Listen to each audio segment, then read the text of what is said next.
పోలీసులు మీకు కూడా చెప్తున్నాం, ఇది సమంజసమా? అధికార పార్టీ ఉంటే అధికార పార్టీకి ఏ రకంగా అంటే ఆ రకంగా మీరు దాసోహమై వాళ్ళు చెప్పినటువంటి స్క్రిప్ట్లో అమాయకులందరినీ తీసుకొని వచ్చి కేసుల్లో పెడతారా? ఏం సాంప్రదాయం ఇది?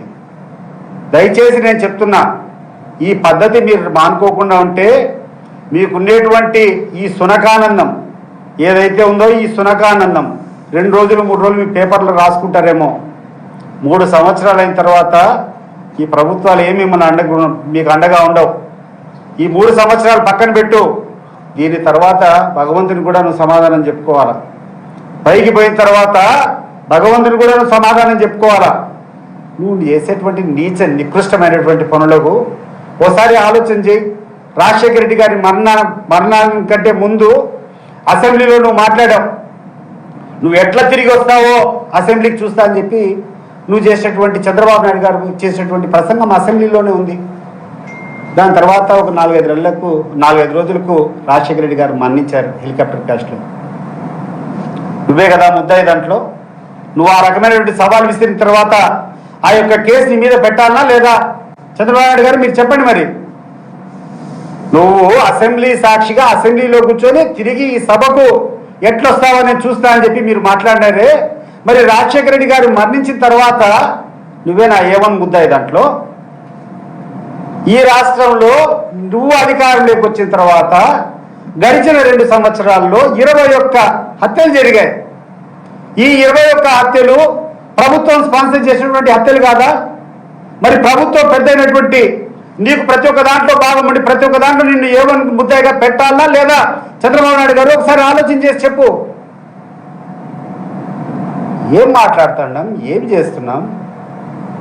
కనీసం మాట్లాడేటప్పుడు కనీసం విద్యుత్ ధర్మం కొంచెమన్నా, అరే నా వయసు పైబడిపోతా ఉంది, నేను కూడా ఈరోజు కాబట్టి రేపు 10 లోపాలకు పోవాలా, పోతున్నా పాపాలు చేస్తే ఆ పాపాలకు ప్రక్షాళన చేసుకోవాలా, పాశ్చాత్యం పడాలనేట్టు పోయి రోజు రోజుకు అధ్వానమైనటువంటి నీ తీరును అనకాపల్లిలో పోయి నువ్వు మాట్లాడతావా? అనకాపల్లిలో పబ్లిక్ మీటింగ్లో నువ్వు వివేకానంద రెడ్డి హత్య గురించి మాట్లాడతావా? ఎవరు ఆపారండి? చంద్రబాబు నాయుడు గారు ఎవరన్నా ఆపారా? జగన్మోహన్ రెడ్డి గారు ఈరోజు అధికారంలో ఉన్నారా? జగన్మోహన్ రెడ్డి గారు ఏమన్నా కోర్టులో పిటిషన్ వేసుకొని వివేకానంద రెడ్డి హత్య కేసు జరగకూడదని చెప్పి ఏమన్నా పిటిషన్ వేసుకొని ఆపుకుంటున్నారా?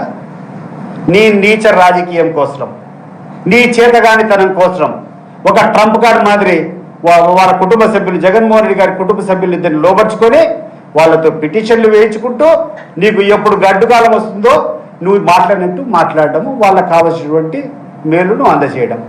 రాష్ట్ర ప్రజలందరూ ఏమన్నా పిచ్చోళ్ళు అనుకున్నారా? చెవులు పూలు పెట్టుకున్నావా అనుకున్నావా? ఎప్పుడు నీకు ఇబ్బంది ఉంటే వాళ్ళిద్దరూ ఫోకస్ వచ్చి వివేక హత్య కేసు జరుపు సార్, ట్రైలు తొందరగా జరిపితే మేము కూడా చూడాలని ఉంది.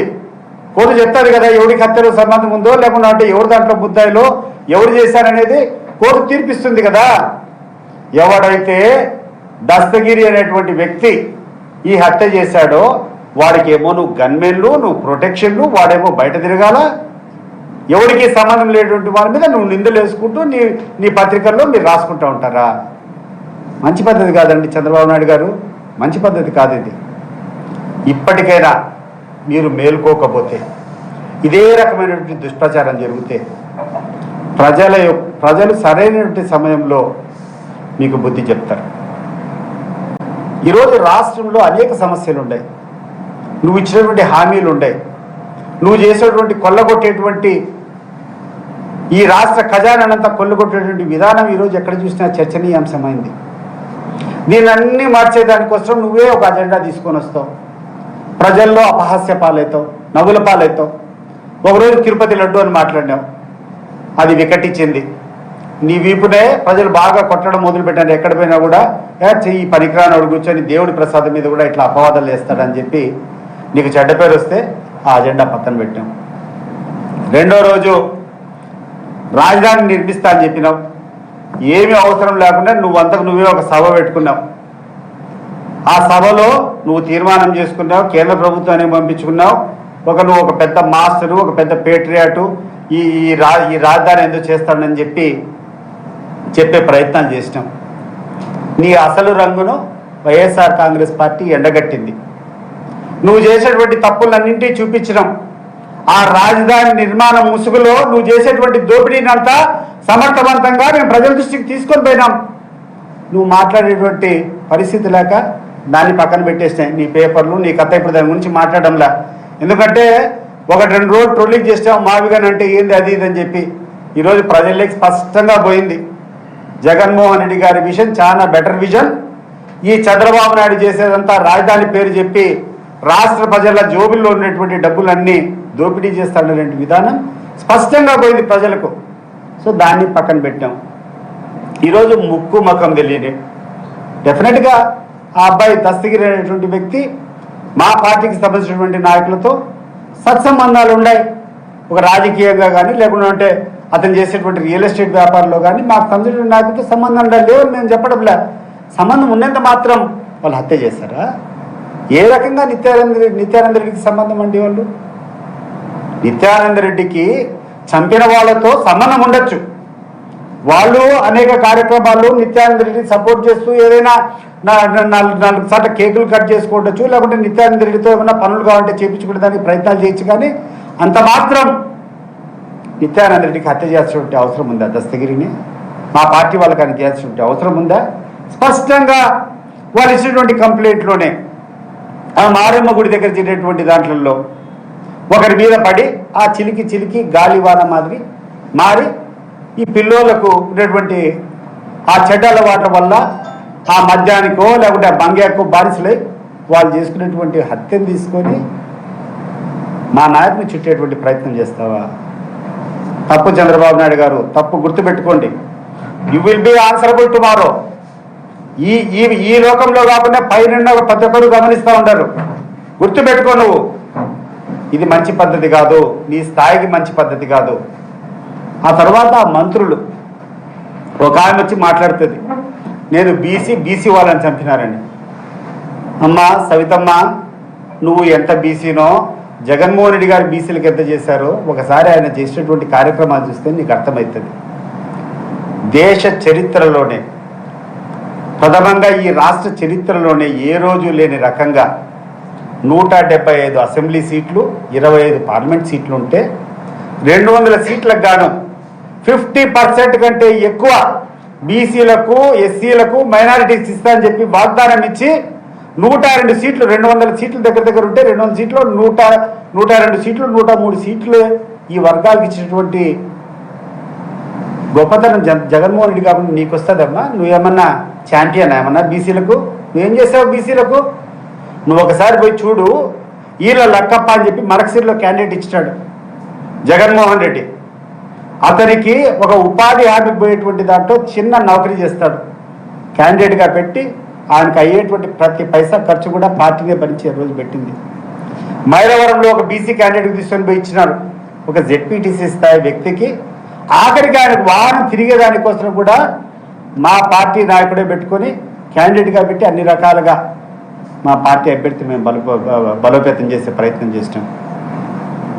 విజయవాడ అర్బన్లో ఒక మైనారిటీ అభ్యర్థికి, చిన్న స్థాయి అభ్యర్థి అయినా వీళ్ళకందరికీ కూడా, ఎందుకంటే అట్టడుగునేటువంటి వాళ్లకు ఆర్థికంగా సరిగ్గా లేకుండా ఉన్నాయి అని ఒక మంచి సంకేతం ఇవ్వాలా, వీళ్ళందరినీ పైకి తీసుకొని రావాలా, ఆర్థికంగా రాజకీయంగా పైకి తీసుకొని రావాలని చెప్పి ఆర్థిక వనరులు అనేటువంటి అంశాన్ని పక్కన పెట్టి మా పార్టీ నాయకుడు మా ఖర్చులతో కూర్చొని క్యాండిడేట్ పెట్టేటువంటి ఘనత మాకుందా నీకుందమ్మా? బీసీలు చంపిన వాళ్ళు బీసీనే, చనిపోయిన ఆయన బీసీనే. వాళ్ళకు చిన్న ఘర్షణ జరిగిపోతే బీసీలను చంపినామా మేము? ఏమన్నా మీకు ఏమన్నా తెలియని మాట్లాడుతుంటారా మీరు? ఆ పార్థసారథి ఏదో ఆయన గొడ్డలితో అంట ఆయన మాట్లాడినటువంటి మాటలైతే రాత్రి హత్యలు, తెల్లారాక శవాల దగ్గర మొసలిక నీళ్ళు. మీ నాయకునికి అయ్యా ఇవన్నీ అవసరము?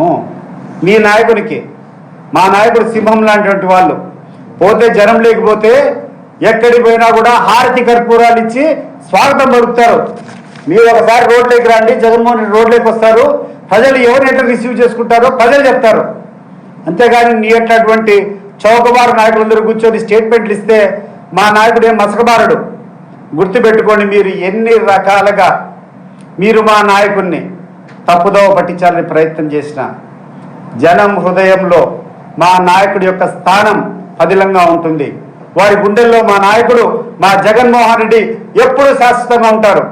ఆయన చేసేటువంటి మంచి పనుల్లో 10% చేస్తారా మీరు? ఒక 10%. ఇది ఛాలెంజ్ మీకు నేను చెప్తున్నా. రాష్ట్రంలో ఉన్నటువంటి పేద వర్గాలకు కానీ, బలహీన వర్గాలకు కానీ, బడుగు వర్గాలకు కానీ జగన్మోహన్ రెడ్డి గారు తీసుకున్నటువంటి చర్యల్లో ఒక 10% కమిట్మెంట్ మీ పార్టీకి ఉందా? ఆయన ఇచ్చినటువంటి అన్ని హామీలు డిబిటీ, డైరెక్ట్ బెనిఫిషరీ ట్రాన్స్ఫర్, ఎక్కడే కానీ మధ్యవర్తి లేదు, ఎక్కడే కానీ దళారు లేదు. ఒక బటన్ నొక్కితే వాళ్ళ అకౌంట్లో పడేటువంటి పరిస్థితి తీసుకొని వచ్చి ఏ పేదవాడు, ఏ